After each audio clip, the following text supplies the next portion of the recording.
République,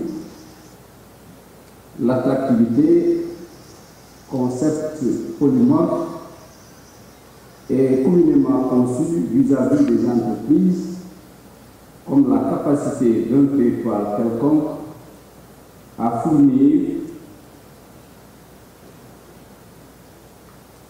grâce à ses ressources, les conditions d'implantation les plus intéressantes que celles des territoires concurrents. L'attractivité renvoie ainsi à la capacité d'un territoire à attirer des investissements nationaux ou internationaux pour sa requalification, notamment en termes de qualité de vie, de quantité et d'emplois créés. Mais, Monsieur le Président, le diagnostic de la réalité des territoires du Sénégal nous conduit à un repositionnement épistémologique, car y appréhender dans ces territoires l'attractivité ne saurait se réduire à une analyse des différentiels de coûts d'installation des entreprises.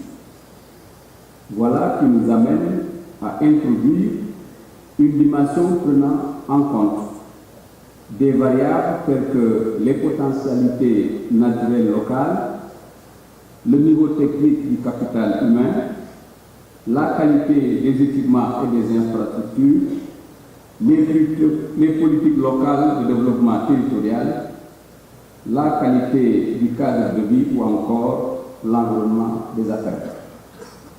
Monsieur le Président de la République, Mesdames et Messieurs, le Haut Conseil des collectivités territoriales, à l'issue de sa deuxième session ordinaire de l'année 2017, dont le thème portait sur attractivité des territoires et promotion de l'emploi, est sorti renforcé à l'idée que les déterminants classiquement retenus de notre activité sont la taille du territoire considéré, le coût du capital et du travail et l'existence d'entreprises complémentaires ou concurrentes dans le processus de production. Nous sommes au Haut Conseil fait à l'évidence que ne retenir que ces déterminants revient à considérer que l'attractivité peut être réduite à la capacité d'un territoire à attirer du capital productif. Dès lors, deux questions émergent. L'attractivité, est-ce quelque chose qu'un territoire possède? Ou est-ce un processus inscrit dans le temps et l'espace et en cela une modalité d'observation au service de l'action publique? Ces interrogations nous amènent aussi, Monsieur le Président de la République, Mesdames et Messieurs, à expliciter le lien entre mise en capacité d'un territoire et attractivité. L'enjeu est de faire ressortir les éléments moteurs de cette mise en capacité afin d'enrichir la connaissance au service de l'action publique.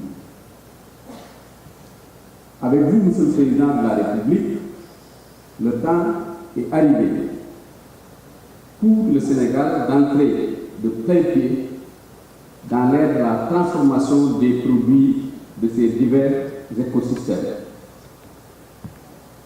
De la verdoyante Casamance au Olalde du Fouta, des Yuki de Niaï aux terres rocailleuses du Sénégal oriental et en proposer des services. Monsieur le Président, la preuve est là.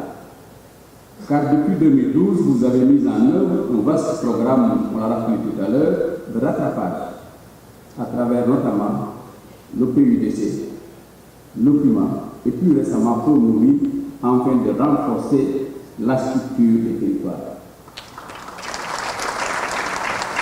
Aujourd'hui, après ces initiatives audacieuses et hardies, il s'agit, comme on dit dans le jargon, de les capaciter et de les rendre compétitifs afin qu'ils répondent de la meilleure façon au rendez-vous de l'intégration sous-régionale et de la mondialisation. Monsieur le Président de la République, Mesdames et Messieurs, Monsieur le Président, en nous réunissant aujourd'hui à l'occasion de cette conférence nationale, vous nous invitez à un exercice qui vous est très cher. Penser globalement et agir localement.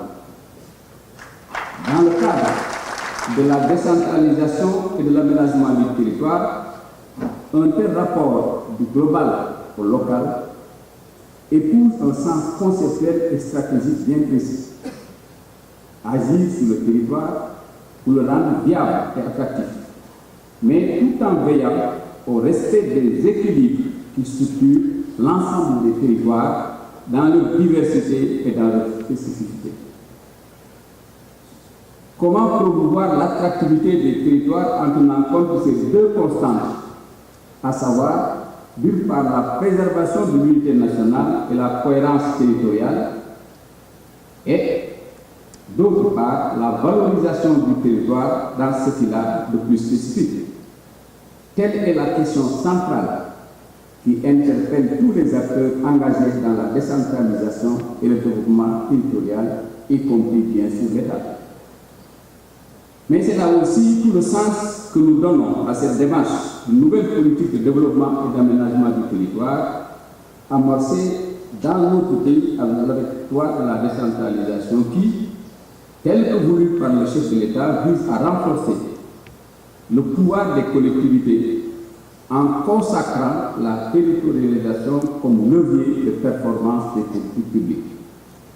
Cette territorialisation des politiques publiques signifie les inscrire de manière coordonnée et complémentaire au sein des territoires pour aboutir à une meilleure appréciation de celle-ci par les acteurs locaux et à une plus grande célérité dans leur mise en œuvre.